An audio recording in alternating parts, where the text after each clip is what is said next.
आज ना तुम्हाला खपली गव्हाचे परफेक्ट रोट कसे करायचे हे तुम्हाला सांगणार आहे। त्यासाठी व्हिडिओ शेवटपर्यंत बघा, स्किप करू नका। जे नवीन असतील त्यांनी नक्की सबस्क्राईब करा, म्हणजे व्हिडिओ अपलोड झाल्यानंतर पहिल्यांदा तुम्हाला नक्की येईल। हे जे रोट आहेत ना, हे रोट अत्यंत पौष्टिक आहेत।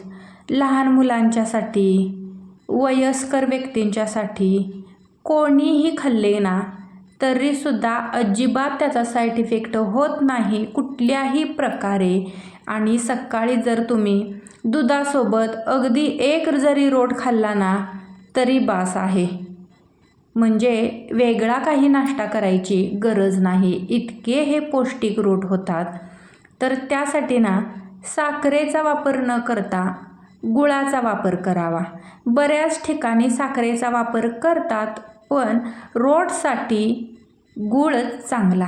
त्यासाठी इथं मी 2 किलोचं प्रमाण घेणार आहे, त्यामुळं त्याचं मेजरमेंट तुम्हाला मी अगदी परफेक्ट सांगते। इथं 1600 ग्रॅम एवढा मी गूळ घेतलेला आहे। संध्याकाळचे 9:30 वाजलेले आहेत। सकाळी रोट बनवायचे आहेत तर संध्याकाळी त्याची तयारी करावी लागते। आणि इथं बघा, अगदी थोडंसं पाणी इथं घातलेलं, अर्धी वाटी फक्त पाणी घातलं आणि गूळ वितळून घेतला। गुळाला जास्त काही गरम करायचं नाही, तर फक्त हलवत हलवत राहायचं। गूळ गरम झाला ना, आणि थोडंसं आपण पाणी घातलेलं असतं त्यामध्येच गुळाचं पाणी करायचं आहे आपल्याला, फक्त पाक नाही करायचा। आणि ते थंड होतंय तोपर्यंत ही आपण तयारी करून घ्यायची आहे। गव्हाचा म्हणजे खपली गहू लागणार आहेत आपल्याला। खपली गव्हाचा रवा पाडून आणायचा, पीठ चाळायचं, वर जो रवा राहतो तो रवा पाकडायचा, त्यातील कोंडा काढायचा आणि परत या पिठामध्ये मिक्स करायचा आहे। आणि या मिश्रणामध्ये वेलची, जायफळ, 2 किलोसाठी इथं मी 2 जायफळ वापरणार आहे, म्हणजे त्याची पूड। त्यानंतर भरपूर अशी 3 ते 4 चमचे किंवा 5-6 चमचे जरी नाही खारीक पूड घातली ना तरीसुद्धा चालतं। आणि सुंठ पावडर 2 चमचे। थंड झाल्यानंतर हे पाणी चाळणीने चाळून या मिश्रणात घालायचं आहे। यामध्ये फ्लेवरसाठी आपल्याला फक्त जायफळ, वेलची, सुंठ आणि गरम करून ओबडधोबड बारीक केलेली बडीशेप घालायची आहे।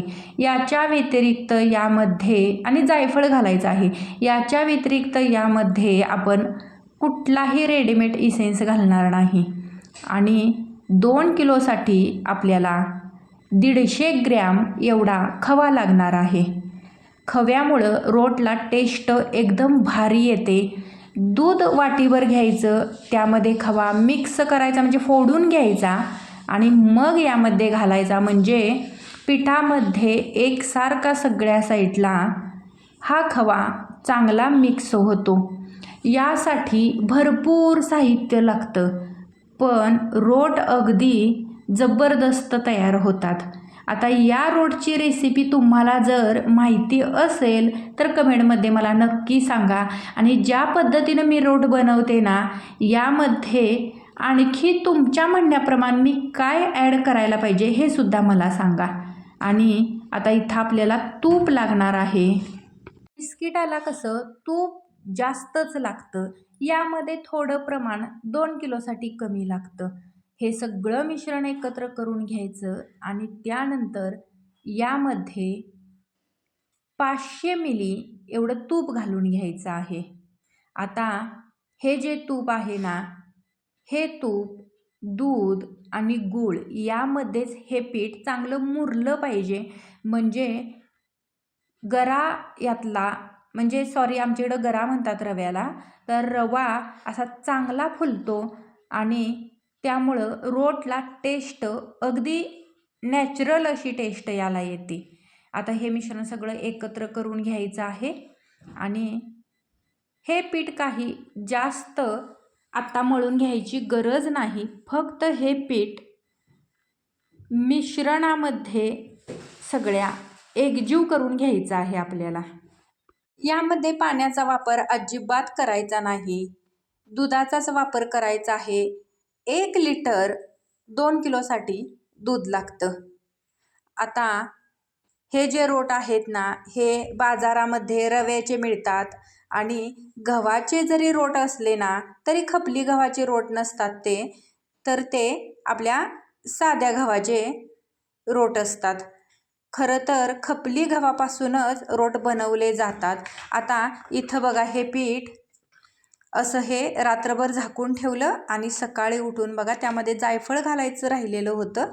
जायफळीची पूड, ते जायफळी इथं घालत आहे यामध्ये.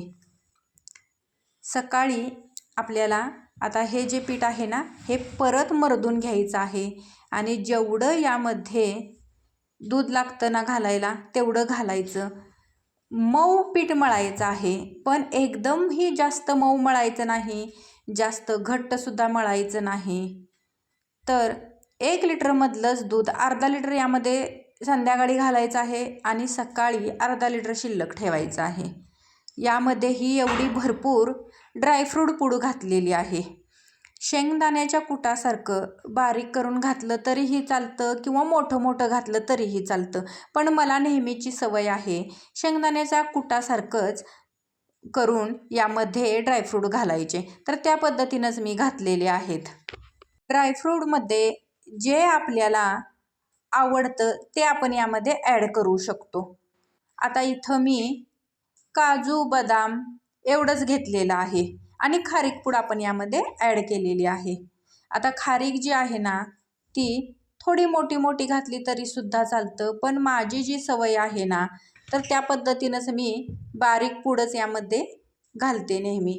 आता हे पीठ बघा एकदम घट्ट आहे, याचे गोळे तर काही बनत नाहीत. शिवाय हे म्हणजे यामध्ये रवा असल्यामुळं ना आणि गूळ असल्यामुळं पिठाला कठीणपणा येतो. आता हे चांगलं पीठ मर्दून घ्यायचं आणि याचे 22 ते 20 ग्रॅमचे गोळे बनवायचे आहेत. आता या गोळ्याची साईज आपण आपल्या इच्छेनुसार करू शकतो. रोट हे मोठे असतात, जाड असतात. एका ताईंनी मला कमेंट केलेली की रोट माझे कठीण झालेले आहेत म्हणून.